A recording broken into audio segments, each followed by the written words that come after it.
bonita, tudo bem? Eu sou Fabiana Retameiro e este é o canal Contextos. Seja bem-vindo!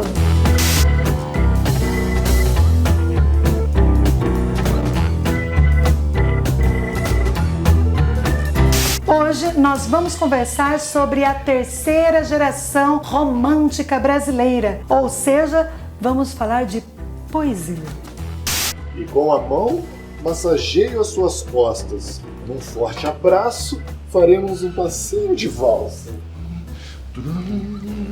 E com você, junto ao meu peito, selaremos o nosso amor com um beijo. Você já sabe que a poesia romântica brasileira foi dividida, classificada em 3 gerações. A primeira geração, também chamada de primeira fase, é a geração nacionalistas, os ideais da pátria, né? E a figura do índio aparece ali como o grande herói. O grande poeta desta geração é Gonçalves Dias. Depois nós temos a segunda geração, ou a segunda fase, também conhecida como ultra-romantismo ou mal do século. Nesta geração, o jovem está voltado para si mesmo e tudo na vida é uma dor. E ele deseja fugir da realidade, morrer antes de sofrer. Esta é a segunda geração. Já a terceira geração se diferencia das demais porque se a primeira e a segunda estavam voltadas para si mesma, uma cuidando dos seus interesses nacionalistas e a outra dos seus interesses emocionais, a terceira geração tem um olhar social. É uma luz no final do túnel. Ela olha para a sociedade, para as mazelas, para as dificuldades e se posiciona, tem um engajamento, né? Reclama das coisas que estão acontecendo. Esta terceira geração romântica já se prepara para o que seria a próxima escola literária, que é o realismo. O realismo faz as suas denúncias e questionamentos sobre a realidade da sociedade em que estava inserido. O grande nome do realismo brasileiro é Machado de Assis. Mas voltemos neste momento para a terceira geração romântica. Esta terceira geração romântica também foi conhecida como condoeira. E por que isso? Para homenagear o condor, aquela ave que voa alto nos Andes. Então, esses poetas, eles eram conhecidos, né, e pensados como os condores, que voam alto, né, com as suas asas de liberdade. Isso era o que representava e o que a poesia da terceira geração pretendia fazer. Além desse título, eles também tinham um outro título que era o Goana. Este nome era feito em homenagem ao grande escritor e, por que não, filósofo francês Victor Hugo, o escritor de Os Miseráveis. Victor Hugo, ele observa a sociedade pós-Revolução Francesa e ele tenta encontrar nesta sociedade os ideais da Revolução Francesa. Onde esses ideais foram parar? Onde está Sans-Culottes? E ele busca e ele olha e ele descobre que esses são os miseráveis. E aí sai o texto como uma denúncia social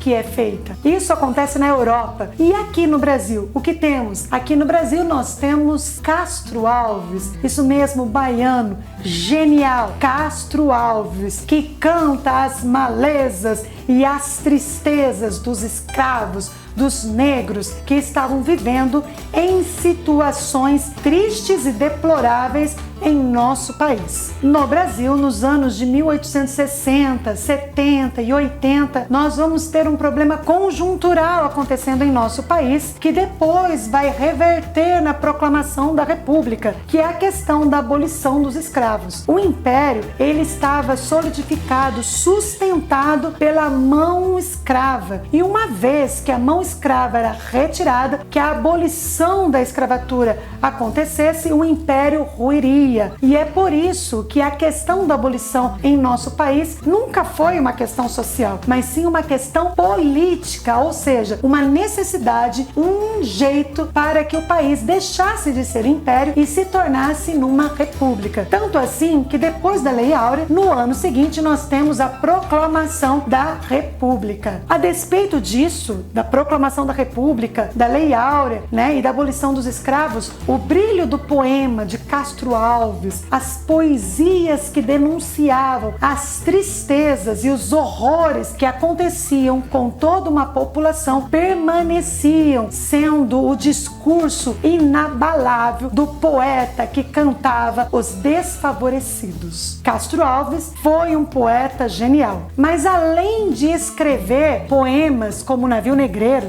tão lindo, tão maravilhoso, que ele fala albatroz, albatroz, águia do oceano, lindos textos que foram esculpidos por este poeta. Ele também escreveu drama, ou seja, peças de teatro. Um em particular que ele fez para que uma atriz linda por quem ele se apaixonara, Eugênia, uma atriz portuguesa, encenasse. O nome da peça era Gonzaga ou a Revolução. E a peça fez muito sucesso em Salvador e também em Pernambuco, mas passado o tempo que ela estava lá contratada para encenar, ela retorna então para São Paulo. Castro Alves, apaixonado como estava por Eugênia, viaja e vai para São Paulo junto da amada. Contudo, entretanto, todavia, ao chegar em São Paulo, ele sofre uma grande decepção, grandíssima decepção, porque quando chega aqui, ele descobre que não era o único amante, o único amor de Eugênia. Que é doido? Chora não, mano.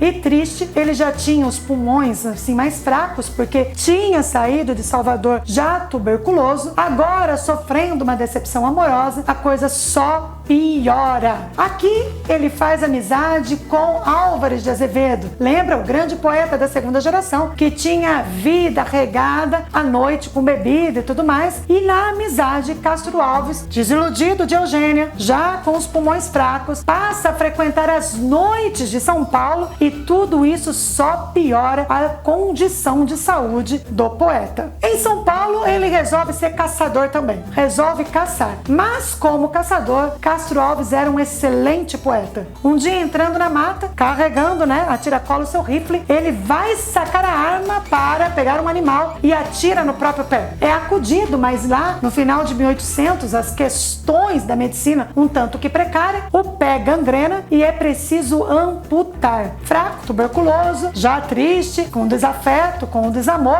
E agora, com menos um pedacinho do corpo, ele decide retornar a Salvador. A viagem é penosa e quando ele chega a Salvador, ele ainda está muito, muito doente. Percebem então que a gangrena ainda continua avançando e eles decidem cortar a perna do escritor na altura do joelho. Infelizmente, é tarde demais, não dá tempo e aos 24 anos, Castro Alves falece, vítima da tuberculose e de todos esses agravantes da sua saúde.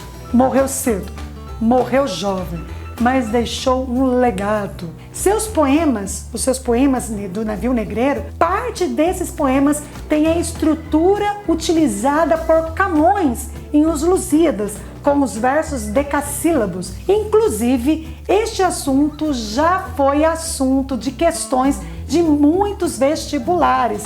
Então anota aí. Castro Alves também foi introdutor da sensualidade nos poemas, na poesia, com o seu lindo texto Espumas Flutuantes. Até o próprio nome Espumas Flutuantes é sugestivo. Se você já foi à praia, fatalmente você já viu espumas no mar. E essas espumas que flutuam quando a onda vem, bate na pedra, elas se desfazem, ou seja, são efêmeras. Olha a beleza do texto, da figura de linguagem utilizada por Castro Alves. Castro Alves falava de sensualidade, da intimidade de quatro paredes de maneira bela, sem cair em nenhuma palavra, nunca usando nada que fosse menos nobre. Castro Alves foi um homem de muitos amores, amou demais, um homem de amor vivido. É um poeta que escreveu de amor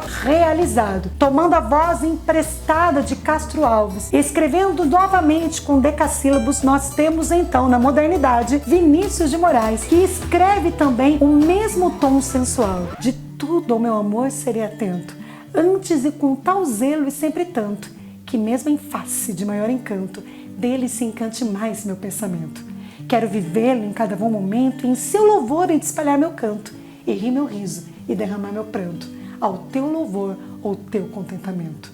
Então, quando mais tarde me procure, quem sabe a morte, a angústia de quem vive, quem sabe a solidão, fim de quem ama, eu possa me dizer do amor que tive, que não seja imortal, posto que é chama, mas que seja infinito enquanto dure. Lindo, né? E é assim que nesta terceira geração, sem dúvida nenhuma, o grande nome, o grande condor que abre as suas asas e voa livremente é Castro Alves, o grande poeta abolicionista que cantou as malezas, mas também cantou o amor vivido. Minha indicação para você é: leia o livro Navio Negreiro de Castro Alves e se delicie com os versos, com as rimas, com as estrofes desse gênio da literatura brasileira. Beijo no coração e até a próxima. Fui!